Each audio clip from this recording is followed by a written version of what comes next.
देखो, ये तो एक सच्ची बात है कि जब तक उसका बुलावा नहीं है तब तक आप नहीं जा सकते। लेकिन बुलावा कैसे आएगा? आप दिल की भावना रखो ना जाने के लिए। अगर आप बोलो कि नहीं, मेरा व्यापार खराब होगा 25 दिन के लिए, मैं कैसे निकाल पाऊंगा, बच्चों को कैसे टाइम दूंगा, कैसे नहीं करूंगा। मैं तो एक ही बात बोलता हूँ, जब किसी, मैं एक ही बात कहना चाहता हूँ, कहीं मेरी अगर बात में कहीं गलत हो, अगर कोई औरत माँ बनने वाली होती है तो वो आखिरी महीने में बिस्तर में क्यों रहती है? तभी रहती है ना जब उसको अपने कोख में बच्चे को जन्म देना है, अपने कुल को बढ़ाना है। तो वो जब वो बढ़ाने के लिए सब कुछ त्याग करके वहीं रह सकती है, तो भगवान के आपको यात्रा करने के लिए आपको ये नहीं कहना चाहिए कि बुलावा आएगा। आप प्रभु से मांगते रहो और बोलो जी मैंने ये टाइम निकालना ही निकालना है, कैसे मर्जी करना है, एक बार मुझे बुलाना, तो बुलावा आएगा। भजन कीर्तन नाश्ता आदि करने के बाद यात्री सुबह 6 बजे इकट्ठे हो जाते हैं और 7:30 बजे भजन कीर्तन करते हुए यात्रियों से भरी बस अशोक निवास से काठ गोदाम के लिए रवाना होती है, जो कि उत्तरांचल में पड़ता है और दिल्ली से 285 किलोमीटर की दूरी पर स्थित है और ऊंचाई है 550 मीटर।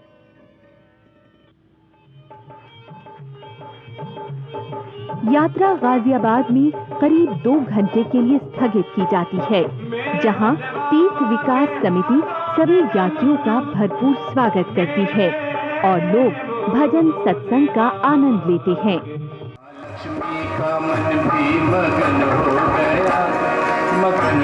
गया, सारा कैलाश पर्वत मगन हो गया।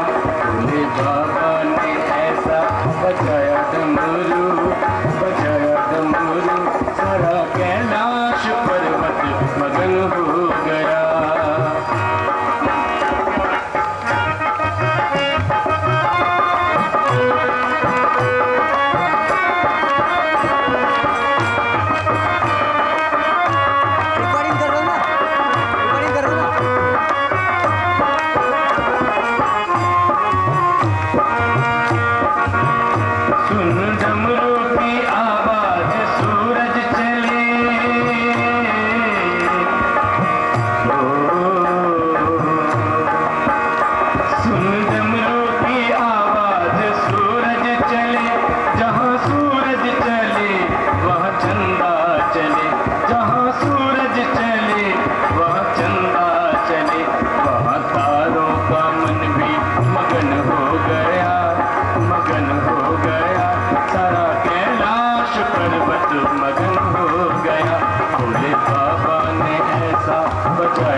जलपान करने के बाद यात्री अपनी यात्रा पर चल देते हैं।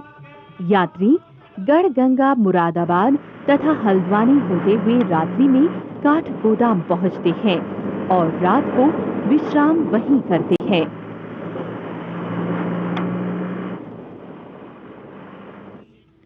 दूसरे दिन वहां से यात्रा 6:30 बजे शुरू होती है। कुमाऊं मंडल विकास निगम की तरफ से एक गाइड दिया जाता है। यात्री यहां से 2 छोटी बसों से रवाना होते हैं और बागेश्वर में जाकर विश्राम करते हैं, जो कि काठगोदाम से 180 किलोमीटर दूर 975 मीटर की ऊंचाई पर स्थित है। बागेश्वर में मौसम में तब्दीली होने लगती है। यहाँ से पहाड़ी वादियों का शुभारंभ होता है। पर्वतों की ऊंची चोटियां दिखने लगती हैं। यहाँ वादियों में प्रकृति का सुंदर कलाकृतियां विद्यमान हैं, जिन्हें देखकर यात्री नई अनुभूति करने लगता है। दूसरे दिन यात्रा का आरंभ सूरज की हंसती हुई किरणों से होता है। यात्री शिव भक्ति में लीन भजन कीर्तन करते हुए चलते हैं। सड़क के किनारे पेड़, पौधे, फूलों की कतारें, चारों तरफ हरियाली, घने जंगल, नागिन से बल खाती हुई सड़कें। ऐसा महसूस होता है हर जगह ओम की आकृति है।